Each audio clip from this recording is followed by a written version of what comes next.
Treballes atenent al públic? Segur que t'hauràs trobat amb situacions de tota mena. No dubtis, però, que hi ha maneres de guanyar en seguretat i que la teva feina resulti més eficaç. Amb aquest taller coneixerem les bases de la comunicació i les especificitats de la comunicació oral i escrita.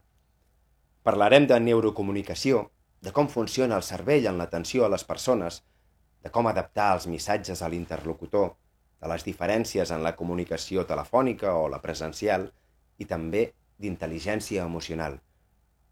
T'has preguntat quin és l'origen dels conflictes? Creus que el conflicte pot ser una oportunitat? I les causes de l'estrès? Aprèn a activar la calma.